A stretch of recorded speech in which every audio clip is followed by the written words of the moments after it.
o comprimento daquela criança foi comprometido por algo que aconteceu e veio se mantendo. E isso acontece porque houve uma exclusão daquele alimento e não houve a reposição, não só do alimento, mas não houve a reposição dos nutrientes que ela precisa para crescer, para se desenvolver, né? E nesse segundo semestre, a criança, no primeiro ano de vida, na verdade, no decorrer do primeiro ano de vida, a criança tem um ritmo de crescimento extremamente acelerado e ela tem um requerimento nutricional muito alto, né?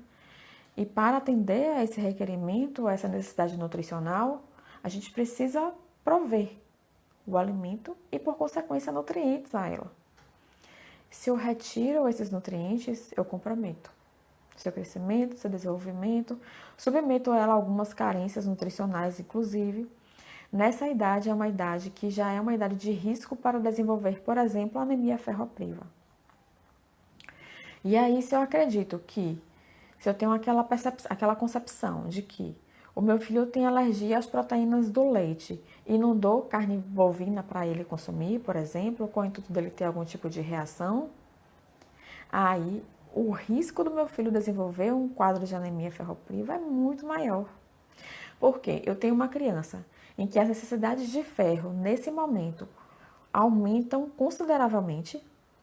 Eu tenho uma criança que pode não estar fazendo uso profilático do suplemento à base de ferro, porque foi orientada para não confundir, né, a presença de sangue nas fezes, por exemplo, e não foi iniciado nesse momento.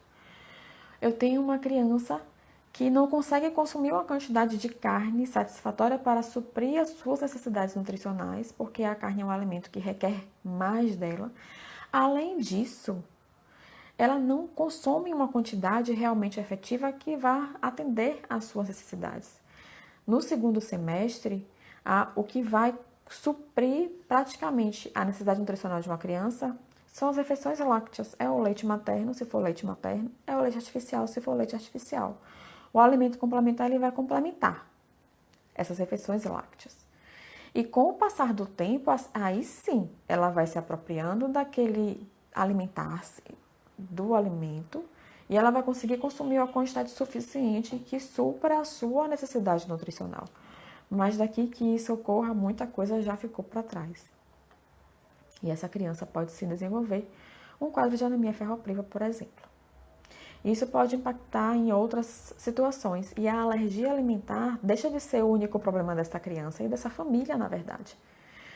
Porque eu tenho uma criança que ela tem alergia, que está fazendo restrição de alguns alimentos, que foram indicados, inclusive de outros que não foram indicados a fazer a restrição. Eu tenho uma criança que pode estar fazendo essa carência de ferro e que, com o passar do tempo, isso pode comprometer, por exemplo, o apetite dela.